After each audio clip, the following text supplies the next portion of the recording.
मैं सबसे पहले लाहौर प्रेस क्लब की इंतज़ामिया का और जितने मीडिया इस भरपूर तादाद में हमारी रिक्वेस्ट पे यहाँ पे ये कवरेज करने आया है, सबसे पहले तो आप सबको मेरी तरफ से बहुत बहुत अस्सलाम वालेकुम। और उसके बाद जो है वो मैं आपका शुक्रिया अदा करता हूँ कि आप सब जो है वो इस बदकिस्मत वकूए को, जो कि कोई नई चीज़ नहीं है, मुल्क में बेशुमार वकूआत होते रहते हैं, लेकिन इस वकूए की कुछ ख़ास चीज़ें हैं, जो कुछ ख़ास पहलू हैं जो आपके सामने लाए जाएंगे। आपका शुक्रिया अदा करता हूँ और उम्मीद करता हूँ कि जितनी बड़ी तादाद में यहाँ पे मीडिया इस सारी प्रेस कॉन्फ्रेंस को कवर करने आया है, बिल्कुल इसी तरह जी मैं आ रहा हूँ मैं उस पर आ रहा हूँ जी मैं आ रहा हूँ उस पर। मैं सिर्फ शुक्रिया अदा कर लूँ, उसके बाद मेरी उम्मीद यही है कि इसको बिल्कुल इसी तरह ही ब्रॉडकास्ट भी किया जाएगा, इस पर सेंसरशिप भी जो सा नहीं की जाएगी और इसको भरपूर कवरेज जो है वो सिर्फ यहीं पे नहीं होगी कैमरा की सूरत में, बल्कि इसको प्रॉपरली फुल ब्रॉडकास्टिंग जो इसका राइट है इस वकूए का, ये न्यूज़ है, इसको आप करेंगे। मेरा नाम मियाँ अली इशफाक है, मैं पेशे के एतबार से वकील हूँ। इस केस में मैं दो मुख्तलिफ फरीकैन को रिप्रेजेंट कर रहा हूँ जो कि किसी हद तक को रिलेटेड है आपस में। मैं सबसे पहले रिप्रेजेंट कर रहा हूँ उस्मा खान को, और जो इनके साथ बदकिस्मत वकूआ हुआ है उस मुकदमे में इनकी इंतज़ामी और अदालती लिहाज से मैं कानूनी मुआवनत उनसे करूँगा। और दूसरा मैं मज़ीद रिप्रेजेंट कर रहा हूँ बैरिस्टर हसन खान न्याजी को कि कल रात इसी वकूए से मुतल्लिका आमना उस्मान मलिक, जो कि उस्मान मलिक साहब की बेगम है, उन्होंने एक अपना वीडियो क्लिप जारी किया है और उसमें उन्होंने बैरिस्टर हसन खान न्याजी पर जो उनसे है वो बेबुनियाद किस्म के और फजूल किस्म के इल्ज़ाम लगाए हैं। तो उसके लिए मैं बैरिस्टर हसन खान न्याजी की तरफ से भी FIA में एक लीगल प्रोसीडिंग मुकदमा दर्ज कराने की नीयत से under the prevention of cyber crime act 2016 मैं कार्रवाई जो सा करने जा रहा हूँ। तो मेरा स्टेटस जो है वो इस सारे आपके सामने दो मुख्तलिफ लोगों के वकील की होने की हैसियत से है। अब मैं आ जाता हूँ इसके मुख्तलिफ पहलुओं पर। आपके सामने ये सोशल मीडिया से जो सा वो चीज़ हाईलाइट हुई है कल, और कल एक मुकदमा रात को दर्ज हुआ है, फाइल जो सा वो दे दें। कल रात लाहौर में डिफेंस सी पुलिस स्टेशन में एक मुकदमा दर्ज हुआ है जो कि पाकिस्तान में लाखों नहीं बल्कि करोड़ों लोगों ने अपनी आवाज़ बुलंद की है। और वो किस सूरत में की है, और वो किस सूरत में पब्लिक ने की है कि कुछ वीडियोस जो हैं वो लीक की गई हैं। आपको ये बताता चलूँ कि वीडियोस आपके सामने दो बहनें मौजूद हैं, उस्मा खान और हुमा।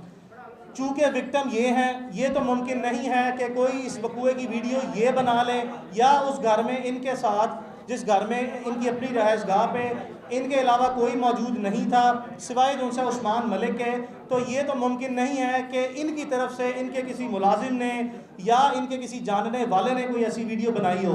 तो वीडियो जो सा वो बनी है जिन लोगों ने उस घर पे दीदा दलेरी के साथ अटैक किया उनकी तरफ से, और वीडियो की जो लीकेज है लॉजिकली और सेंसिबली ये भी सिर्फ उन्हीं की तरफ से ही हो सकती है। चलें, अल्लाह भला करे जिसने वीडियो बनाई है और अल्लाह भला करे जिसने वीडियो आगे फर्दर पब्लिकली ब्रॉडकास्ट की है। और उसके बाद लाखों नहीं बल्कि पाकिस्तान की करोड़ों आवाम ने नेशनली इंटरनेशनली इसको देखा, और पब्लिक से बेहतर जज कोई नहीं है। अगर जो पब्लिक ने देखा उसकी बुनियाद पर पब्लिक ने अपना एक ओपिनियन मेकअप किया, उसकी बुनियाद पर ही जो सा है वो हमारा बड़ी मुश्किल से नामुमकिन तरीके से, उसमें मीडिया के बहुत से ऐसे दोस्त हैं जिन्होंने मौके पर आके जो है वो इसको फर्दर कवरेज दी, और उनकी वजह से भी हमें अपनी हक रसाई में आसानी पैदा हुई है और मुकदमा दर्ज हो गया। अब मैं आ जाता हूँ आपको मुकदमे की तफसीलात के बारे में। मुकदमा जो है रात को दर्ज हुआ है 443 पुलिस स्टेशन डिफेंस सी। मुकदमे में दफात जो लगाई गई हैं, जिन लोगों ने उस घर पे अटैक किया गया है वो तीन नामजद लोग हैं जो तीनों फीमेल्स हैं। उनके नाम भी आपको बताऊंगा और उनकी रिश्तेदारियां भी आपको बता देता हूं। लेकिन उससे पहले मैं आपको ज़रा जुर्म की नोयत जो इस वक्त मुकदमे में दायर की गई है वो बता देता हूँ। मुकदमे में सबसे पहले दफ़ा लगाई गई है 452 section 452 of the Pakistan penal code. वो डील करता है हाउस ट्रेसपासिंग के साथ कि आप किसी भी दूसरे शख्स के घर में बगैर इजाज़त कोई भी जुर्म करने की नीयत से अगर दाखिल हो जाएं और ज़बरदस्ती दाखिल हों उसकी कंसेंट के बगैर, तो ये पाकिस्तान पीनल कोड की दफ़ा अट्रैक्ट करती है। इस पूरी वीडियो में जो हमारा एविडेंस है इस केस का और चूँकि आज का दौर है मॉडर्न पुलिसिंग का और मॉडर्न इन्वेस्टिगेशन का, तो ये जो वीडियो है ये तो अब इसमें कोई गुंजाइश नहीं रही, जबकि रात को आमना उस्मान मलिक की स्टेटमेंट आ गई है कि जी हम वहाँ पे गई ज़रूर थी, हमारा मोटिव जो है वो डिफरेंट था। तो उन्होंने इस क्राइम सीन पे, जिसको हम क्राइम सीन कहते हैं, इस घर में अपनी मौजूदगी जो है वो तो कन्फेस कर ली है, एडमिट कर ली है कि वो ज़बरदस्ती बग़ैर इजाज़त के इस घर में वो दाखिल हुई हैं। लेकिन उनका साथ साथ कहना ये था कि उनके मुताबिक, ये उनका वर्शन है कि ये घर उनके खामद का है। आपके पास मैं आपको घर का नंबर दे देता हूँ, आप सारे मीडिया से ताल्लुक़ रखते हैं, पब्लिक ऑफिस तक आपकी एक्सेस है, आप बराए मेहरबानी इंडिपेंडेंट वेरिफिकेशन कर लें कि जो शख्स उनका आमना मलिक का हस्बैंड बताया जा रहा है उसका नाम उस्मान मलिक है। आपने ये तस्दीक और तफ्तीश और तहकीक करनी है कि क्या ये घर ज़ाती मलकियत है उस्मान मलिक की। मेरा वर्शन इस पर यह है कि नहीं है। क्या इस घर के किराएदार का नाम उस्मान मलिक है? बिल्कुल ऐसा भी नहीं है, चूँकि मेरे पास एग्रीमेंट है जो कि मैं तफ्तीश में पुलिस को जो सा है वो सबमिट कर दूँगा।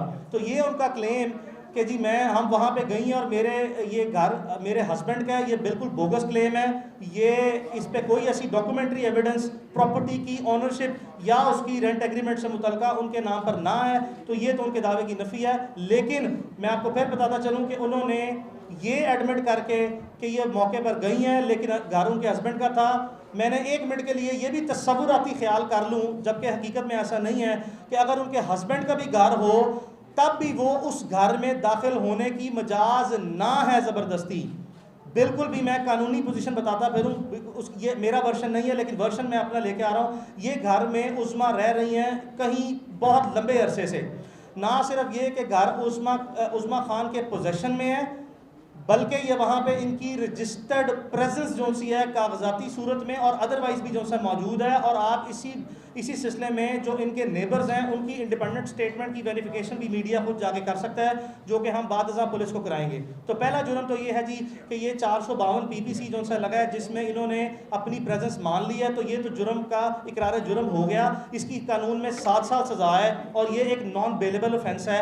इस तरह के मुकदमात में जब इस तरह के इतनी सॉलिड, रिलायबल और वेरीफाइबल एविडेंस हो और इतनी वाज़ेह एविडेंस हो, तो आम हालात में, चूँकि ये ख़ास नौइयत का मुकदमा है, उस पहलू पे भी नज़र डालेंगे कि क्यों ख़ास है, लेकिन आम हालात में पुलिस 5 मिनट ज़ाया नहीं करती और जिन लोगों ने जुर्म किया हो उनको गिरफ़्तार करती है। लेकिन ताहाल हमारे इल्म में ना है, ना ही किसी मीडिया का भाई अगर कोई मैं बात गलत कह रहा हूँ तो उसकी तस्दीक कर दे कि कोई गिरफ़्तारी अमल में नहीं लाई गई है। ये इस मुकदमे का पहला ऑफेंस है जी। बेल भी नहीं कराई, आप दुरुस्त कह रहे हैं, आज कोई बेल नहीं हुई। आज अदालती रिकॉर्ड ये कहता है कि इस मुकदमे में ज़मानत कबल गिरफ्तारी जो है वो सेशन कोर्ट लाहौर से नहीं कराई गई। अच्छा, दूसरा इसमें जुर्म लगा है 427 पाकिस्तान पीनल कोड। ये मिसचीफ के हवाले से है कि किसी के घर में या किसी भी जगह पर आप तोड़ फोड़ करें। अगर आप ये वीडियो का तमाम लोगों ने लाजमी तौर पर बगौर जायज़ा लिया है तो इसमें आपको नज़र आ रहा है कि कुछ ख़वातीन आपके सामने पड़े गुलदानों को और घर में जो वैल्यूबल प्रॉपर्टी है उसको तोड़ फोड़ रही हैं। तो अगर आप सिर्फ उसकी वीडियो एविडेंस की रिलायबिलिटी पे जब तक कि वो क्वेश्चन मार्क नहीं करते कि ये जैली है या फर्जी है या ये एडिटेड है या ये ऑल्टर है, अगर ये, चूँकि मैं पहले बयान कर चुका हूँ कि आमना उस्मान मलिक ने अपने बयान में रात को एडमिट कर लिया कि मौके पर मौजूद थी और वीडियो के जो से कंटेंट्स उन्होंने वेरीफाई किए हैं, लिहाजा ये भी जुर्म जो है आपकी नंगी आंख देख सकती है, नेकेड आई से आप देख सकते हैं कि इस जुर्म का भी जिस किसी ने भी तोड़फोड़ की है वो आपको वाज़े तौर पर नज़र आ रहा है। तो इस सूरत हाल में भी पुलिस आम हालात में कोई ऐसे हालात हों तो गिरफ्तारी करती है, लेकिन इस जुर्म की हद तक भी कोई गिरफ्तारी अमल में तावक ना लाई गई है। तीसरा जुर्म जो सा है उस पर हमारा इन्वेस्टिगेशन में हम जो सा है वो इस चीज़ को हाईलाइट करेंगे, पुलिस को हम कायल करेंगे। अगर पुलिस ने बग़ैर वीडियो देखे हमारी नरेशन ऑफ FIR पर, यानी कि हमारी दरख्वास्त के मंदरजात को ही बुनियाद बनाते हुए FIR दर्ज की है, तो तीसरा जुर्म इन्होंने लगाया है 506। हमारा इस पर डिस्प्यूट है, ये 506 जुर्म नहीं बनता। ये 506 आगे सब सेक्शन 2 है, या उसको आप 506B कह लें या सब सेक्शन 2 कह लें, ये वो अट्रैक्ट होता है। उसकी वजह ये है कि जब आप किसी शख्स को धमकी देते हैं आम हालात में, जैसे मैं आपके सामने बैठा हूं और अगर मैं कोई धमकी अमेज़ बात करता हूं तो इसको कहते हैं 506 कि आपने किसी को जान से मार देने की या संगीन नताइज की धमकी दी। लेकिन अगर यही जुर्म मैं आपके सामने बैठ के कोई असला या कोई आला जिससे कोई आपकी जान को नुकसान पहुँच सकता है, अगर वो लेके करूँ तो इसको कहते हैं 506B, बिकॉज जो जुर्म है उसकी पेनिट्रेशन जो सी है उसकी शिद्दत में इजाफा हो जाता है और वो बनता है 506 सब सेक्शन 2 या 506B। तो चूंकि आप वीडियो में देख सकते हैं कि जो गार्ड गए हैं अंदर इनके, जो कि जिनका ऑब्वियसली नेचुरल सी बात है, हमने जो वकूआ हुआ है वीडियो को सामने रखते हुए और अदरवाइज जो हमारे साथ वकूआ हुआ है हमने वो नरेट कर दिया है। तो वो गार्ड आप देखें तो उनके हाथ में असला मौजूद था। अब जब असले के साथ वो गए हैं और वहाँ पे मौजूद ख़वातीन जिनको हमने इस केस में नामजद किया और जिनके मैं आपके सामने नाम और किरदार और उनके फैमिली रिलेशनशिप लेके आऊँगा, उन्होंने आपने वीडियो में सुना कि धमकी दी है और आप ये भी वीडियोस में देख रहे हैं कि गार्ड्स को जो कि असले से मौजूद हैं उनको कहा जा रहा है कि इनके ऊपर, लड़कियों के ऊपर चढ़ाई करें, यानी कि जिस्मानी तौर पर आप देख रहे हैं कि वो इनके ऊपर चार्ज कर रहे हैं, इनके ऊपर जो है चढ़ने की कोशिश कर रहे हैं। ये मैं नहीं कह रहा, ये वीडियो में सबूत मौजूद हैं। तो इन हालात में जब आपके पास असला है और आप थ्रेट कर रहे हैं किसी को असले के ज़ोर पे, तो कानूनी तौर पर जो सा है ये बड़ी मुस्तनद किस्म की राय है, ये कंसिडर्ड ओपिनियन है, इसमें कोई फ्लेक्सिबिलिटी नहीं है कि 506B या 506 सब सेक्शन 2 जो सा अट्रैक्ट करता है जिसकी 10 साल सज़ा है। तो हम पुलिस से ये उम्मीद भी रखते हैं, हम उनके सामने अपना इस मौक़िफ़ को भरपूर तरीके से पेश करेंगे। हमें आपकी भी रहनुमाई चाहिए होगी, आप अपना इंडिपेंडेंट एक्सपर्ट का ओपिनियन भी लें कि हम कायल करेंगे कि इस मुकदमे में 506B ये हल्का ऑफेंस है, 506 जो कि काबिल ज़मानत है जिसकी 2 साल सज़ा है, और जो 506B है उसकी 10 साल सज़ा है, वो नाकाबिल ज़मानत जुर्म है, उसको इस केस में ऑल्टर किया जाए, अमेंड किया जाए या उसको चेंज किया जाए, उसको असल सूरत में हक़ाइक़ और जितने सबूत हैं उसकी बुनियाद पर जो सा है वो तफ्तीश सामने लाई जाए और इस जुर्म को आज़ाद किया जाए। तफ्तीश की ज़ुबान में इसको ये कहते हैं।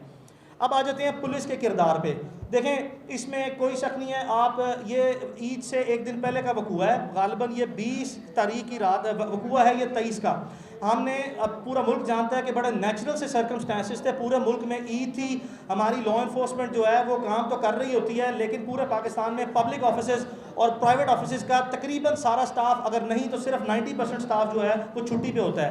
तो इन हालात में हमारी सुनवाई कोई नहीं हुई, हम ज़ुबानी तौर पर गए हैं, हमें दुदकार के जो सा बाहर भेज दिया गया है। उसके बाद जिस वक्त ये सोशल मीडिया पर सर्कुलेट हुआ है, हमने दोबारा, कल पहला वर्किंग डे था सरकारी छुट्टियों के बाद, हम दोबारा गए हैं और हमने फौरी तौर पर अपनी शिकायत दर्ज कराई है।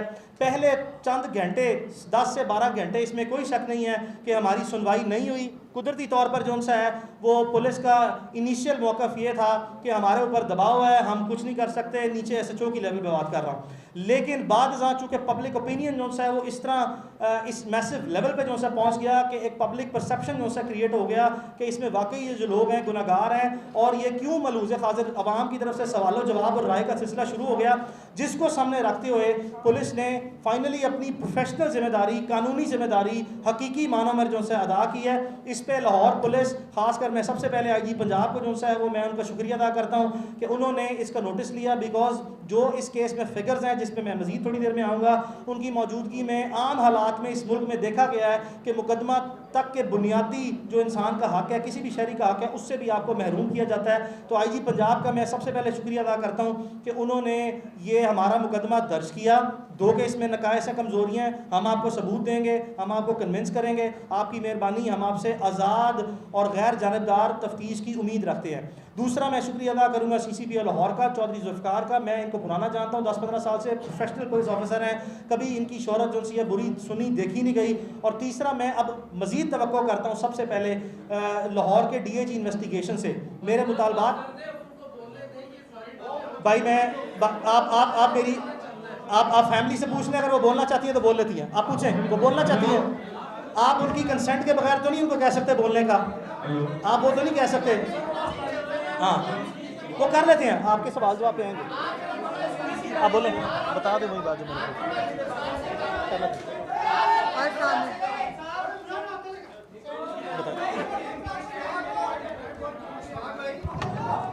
फोटोग्राफी नहीं हो रही, बराए मेहरबानी उनको जगह दे दीजिए। जी पहले तो मैं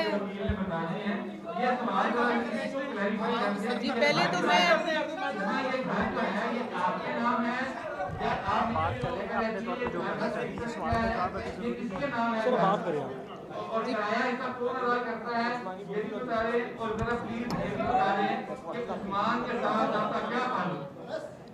जी पहले तो मैं आप सबका शुक्रिया अदा करना चाहती हूँ, आज सब लोग यहाँ पर आए। जी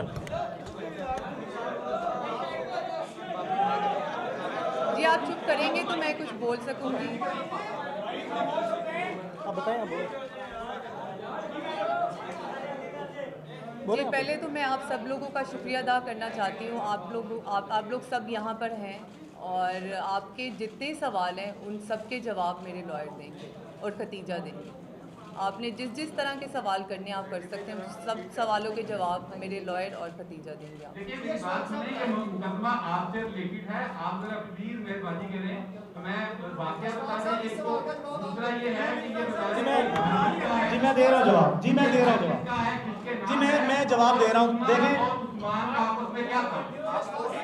मैं आपके ये घर जो सा है वो उसका एग्रीमेंट मेरे पास है, मैं आप सबको एक कॉपी दे जाऊंगा। ये उस्मा साहबा को दें मेहरबानी करें। दीदी वो मैं उस्मा साहबा सुने, मेरी आपसे गुजारिश है, उस्मा साहबा ने ही मुझे प्रोफेशनली एंगेज किया है सिर्फ इसीलिए कि मैं इसके तमाम कि मैं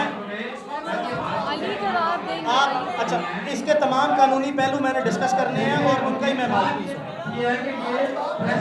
अच्छा मैं इसमें बाबर नसीम जौन सा है जी वो घर के मालिक हैं, ना ही ये उस्मान के कोई रिश्तेदार हैं, ना ही उस्मान के कोई रिश्तेदार हैं। दाऊद जी मैं दूंगा जी, अदालत में भी आप लाजमी तवक्को करें कि मैं दूंगा। बिस्मिल्लाहिर्रहमान। यार एक बात सुन ले, हमें बात सुने, एक सेकेंड बात सुने। यहाँ किसी हमने आके कि मीडिया पे तोहमत नहीं लगाई, आप रिलैक्स करें। 1 मिनट आपको और चाहिए, उसके बाद प्रेस कॉन्फ्रेंस ख़त्म है। और ये बात आप इम्पोज नहीं कर सकते उस्मा पे बोलने की। ऑलरेडी हम पे मलिक रियाज का प्रेशर है, हम पे मलिक आप प्लीज़ 1 मिनट दे दें। ज़रूरी बात ये आपको ये शवाहिद, आपको ये डॉक्यूमेंट देखिए उस्मा की जान को खतरात लाहक हैं। आप इस चीज़ की सेंसिटिविटी को अंडरस्टैंड करें। उस्मा खान की जान को खतरात लाहक हैं, इसीलिए प्रेस कॉन्फ्रेंस की है। प्रेस कॉन्फ्रेंस जो सा मीडिया प्लेटफॉर्म जो सा है वो किसी भी शख्स के लिए जो कि विक्टिम है किसी चीज़ का, उसका राइट है। प्रेस कॉन्फ्रेंस इसलिए की है। अच्छा अब मेरी गुजारिश आपसे ये है, दाऊद आप सवाल कर जी मैं मियाँ दाऊद आपको सवाल का जवाब दे रहा हूँ। मैं मियाँ दाऊद आपको सवाल, मियाँ दाऊद इस घर की मलकियत एक थर्ड पार्टी के नाम पे है जिसे हम नहीं जानते। ये उस्मा के करीबी दोस्त हैं बाबर, जिसके नाम पे इस घर का किराया नामा है और वही हम तफ्तीश उनको देंगे। तो जो ये उनका क्लेम है कि ये उनके खामन का घर है, ऐसी बात कतई तौर पर नहीं है। अच्छा उस्मान मलिक के साथ 2 साल पुराना ताल्लुक है। ये जितनी बातें हम जो क्लेम यहाँ पे करेंगे, कोई ऐसा क्लेम नहीं होगा जिसका हम सबूत ना दे सकें। उस्मा का ताल्लुक 2 साल से है। उस्मान मलिक जो है वो उस्मा से शादी करना चाहता था।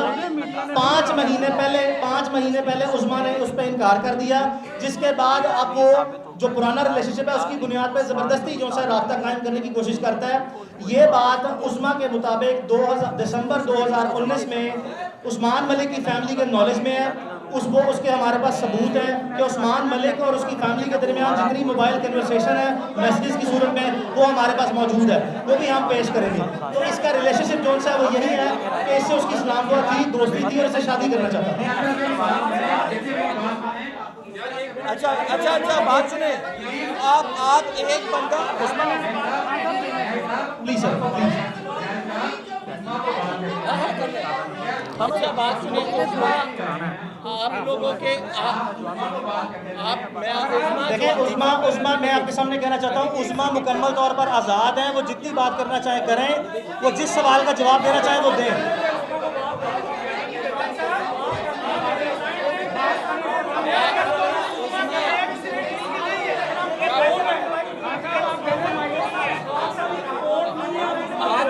सवाल करें मैडम, आप उस्मा से सवाल करें।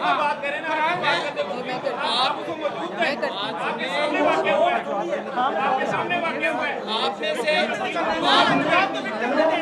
आप उस खवातीन को सवाल तो करने थे। आप उस सवाल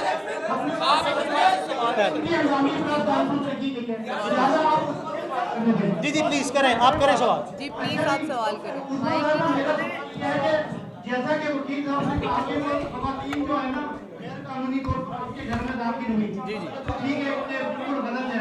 लेकिन सवाल ये है कि आधी रात को उस्मान मलिक आपके घर जाकर रहा था, तो क्या अखलाकी लिहाज से या इस्लामी कानूनियत का वोट कर सकते हैं कि कोई बंदा रात के वक्त दो खवातीन बंदा आपके घर में ये नहीं कि मेरा उससे ताल्लुक खत्म हो चुका है। अगर आप दूसरा सवाल भी करें, आप प्लीज़ बताएं। आई एम सॉरी, प्लीज़ दोबारा बता दें।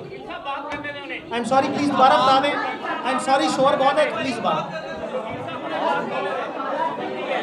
आवाज़ नहीं आ रही। आमना मलिक ने जी, प्लीज। आपको कितनी दफा वार्न किया था कि मेरे खामन के साथ आप ताल्लुकात कायम ना करें?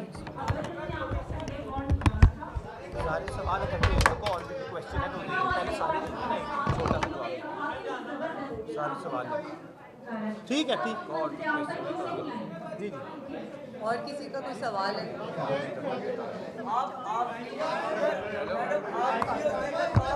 सवाल हो गए।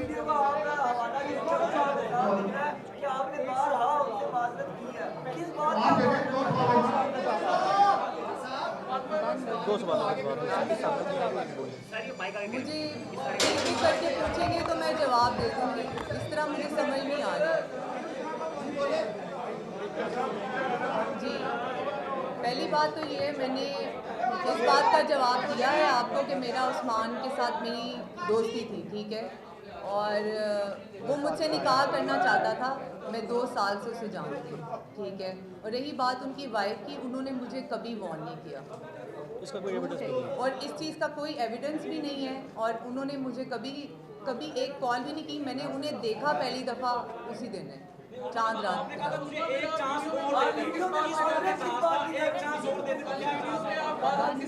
वो उन्होंने मेरे ऊपर गन रखी हुई थी, इसीलिए मैं उन्हें कह रही थी कि मुझे एक चांस और दे दें प्लीज़, आप मुझे माफ़ कर दें। ऐसा कोई वाक़या पहले नहीं हुआ। वो चांस देने से मुराद ये होती है कि जब आपकी जान जा रही हो तो आप कहते हैं कि अगर आपको ये एतराज़ है, मेरे इनके साथ रिलेशनशिप है, तो मैं नहीं, ऐसा कोई नहीं है। वो चांस की बात सिर्फ इस वजह से है, मैं कर लेता हूँ। नहीं, मैं अगर चांस की बात सिर्फ इसीलिए है कि अगर आपको इस रिलेशनशिप पे एतराज़ है तो रिलेशनशिप नहीं रखा जाए भाई, जो भी।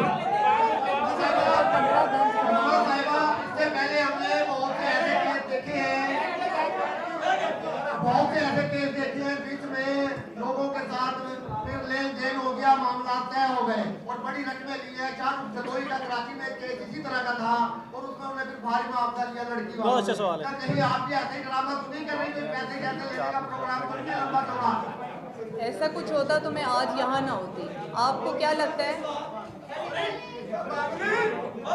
ऐसा कुछ होता तो मैं यहाँ आज आप लोगों के सामने ना बैठी होती? अगर मुझे बात ख़त्म करनी होती, लेन देन ही करना होता, तो मैं ये मुकदमा ही ना दर्ज करती। हेलो, अच्छा, ये वीडियो वायरल हुई है।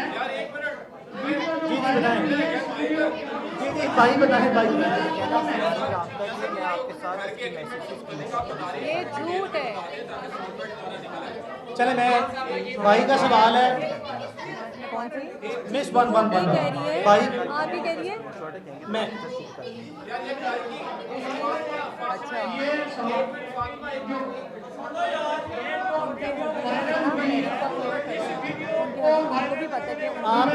आपका सवाल है घर की किराएदारी से मुतल्लिका। मैं बता देता हूँ, घर का एड्रेस मैं आपके सामने रख रहा हूँ। आपके सामने घर का एग्रीमेंट भी मैं जो सा वो आपको बाद में कॉपी करा के दे दूँगा। घर का किरायानामा है बाबर नसीम के नाम पे।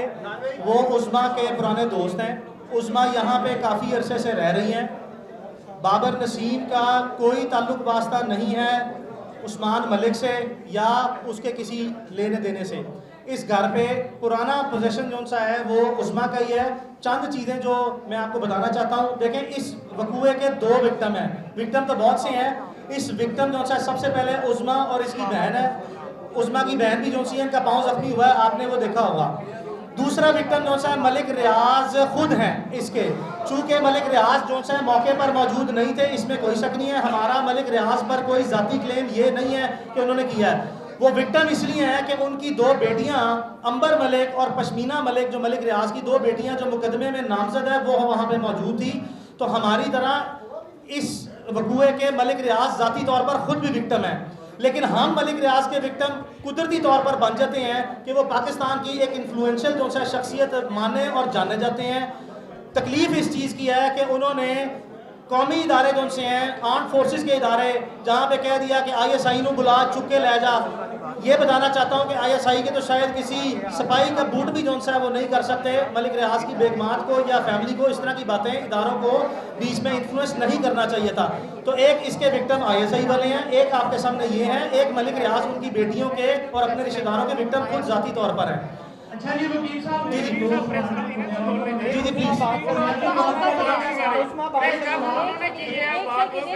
एक उस्मा बात करना चाहती है, एक उस्मा बात करना चाहती है। इस निज़ाम के हवाले से जी जी इस मुल्क में आपने बहुत सारी दफात गिरवाई है, घर में दाखिल हुए, घर में तोड़-फोड़ की और बहुत कुछ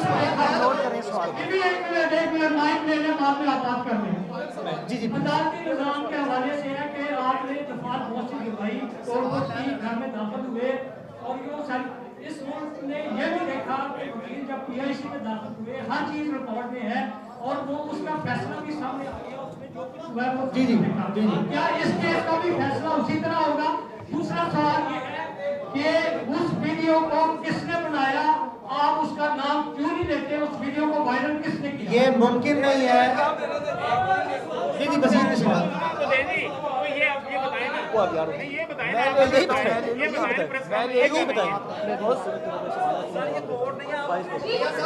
उस्मा एक बात करना चाह रही है।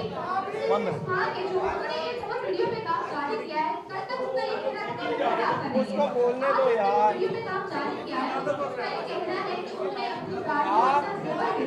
और वो सारी चीजें जो वो बेच के रही हैं, वो उनके शोहर आपके नाम करते रहे हैं, आपको देते रहे हैं। इस वीडियो में उनके इस्तेमाल में किस हद तक था? कहाँ पे है सब कुछ कहाँ पे है? उनको भी पता है कि ऐसी बात नहीं है। अगर कोई ऐसी बात है तो वो अपना मुकदमा अपने खामन के खिलाफ दर्ज कराएं, अपने खामन के खिलाफ मुकदमा दर्ज कराएं कि जो उनकी मलकियत थी उनकी इमारत में खयानत करते रहे। आप कर लेते हैं, इनको ना लेकर आते, आप कर लेते हैं। बहुत बड़ी बात है। आप तो प्रेस कॉन्फ्रेंस कर रहे हैं, वो बता रही नहीं, बोल नहीं रहे, जिनके साथ वाकया हुआ है। बोलो वकील साहब नहीं बोलने दे रहे, कन्फर्म नहीं कर वकील साहब नहीं बोलने दे रहे। उन्हें अगर लगता है कि वो पैसों की बात करके और इस तरह की बात करके वो सही साबित हो जाएंगे, तो ऐसा तो मुमकिन नहीं है। जो उन्होंने किया है उस चीज़ का उन्हें मुझे जवाब देना पड़ेगा कि उन्होंने ये मेरे साथ क्यों किया। और एक बात उस्मान मलिक अभी तक मुझे मैसेजेस कर रहे हैं और कॉल्स कर रहे हैं। आप कितना किराया दे रहे हैं बाबर साहब को? अच्छा वो बता दो, मैसेज वाली बात कर दो। कितना किराया दे रहे हैं बाबर साहब को? उनका सवाल बाबर साहब को कितना किराया दे रहे हैं? उनका सवाल मैं बात कोर्ट में प्रूव करूंगी कि उस्मान की कॉल्स, डिटेल्स और मैसेजेस अभी भी मेरे पास हैं और मुझे वो कॉल्स कर रहे हैं। कितना किराया दे रहे हैं बाबर साहब को? मैडम आप कितना किराया दे रहे हैं बाबर साहब को? सवाल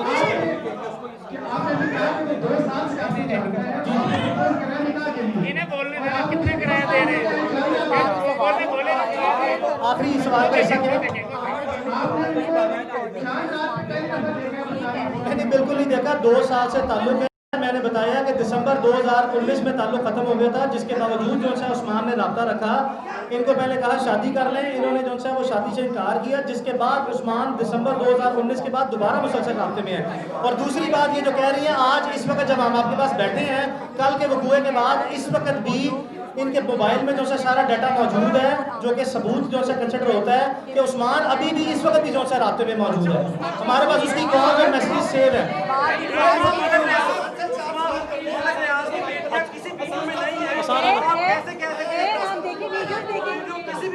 अच्छा हम मुतालबात आप मज़ीद सवाल ले लीजिए, मैं साथ से मुतालबात आपके सामने रख देते हैं। मुतालबात हमारे जो से 3-4 हैं। हमारे 3-4 मुतालबात हैं। हमारा सबसे पहला मुतालबा ये है, हमें सबसे पहला हमारे मुतालबा सुन लें फिर उससे सवाल करें। हमारा सबसे पहला मुतालबा जो है वो ये है कि हमें सिक्योरिटी जो है मुहैया की जाए फिल फॉर। इसमें कोई शक नहीं है कि हमारी जान को लाजमन खतरा है। हमें जिस तरह कल रात से मुख्तलिफ तरीक़ों से टेलीफोनिकली नामालूम जो है लोग आते हैं, हरासा कर रहे हैं, कभी गाड़ी आगे लगाते हैं, कभी पीछे लगाते हैं, हमें फिल फौर जो है सिक्योरिटी दी जाए, ये पहला मुतालबा है। हमारा दूसरा मुतालबा ये है कि कम अज़ कम तफ्तीश जो है वो DIG इन्वेस्टिगेशन लाहौर की ज़ाती सरबराही में हो और उसके 2 न्यूट्रल मेंबर्स जो से हैं जो लाहौर डिस्ट्रिक्ट से ना हो वो भी जो है वो लिए जाए। ये हमारा दूसरा मुतालबा है।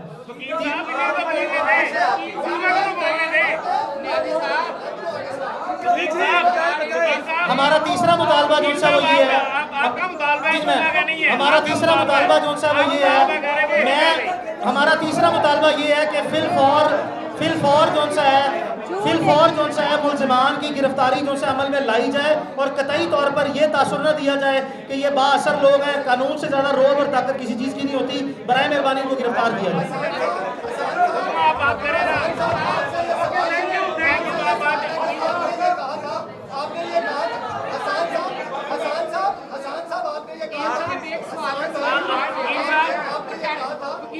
वकील साहब वाकया उनके साथ पेश आया है, बता आपने जैसे आप मौके पर मौजूद थे। ये आपने केस नहीं मुझे पता था, ये तब की बात है। इन्होंने वकील साहब इन्हें तो बोलने दें।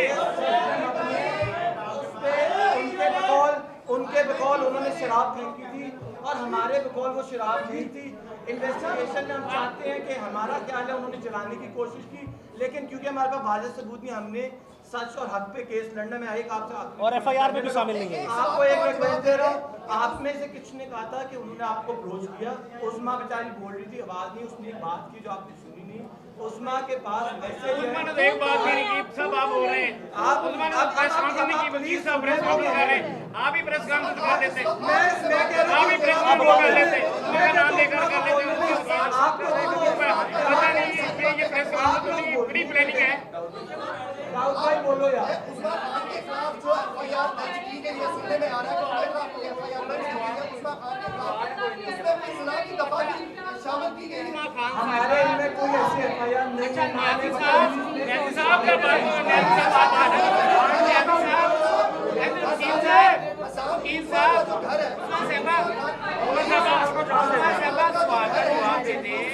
ये देखिए, अभी वकील साहब ने कहा है कि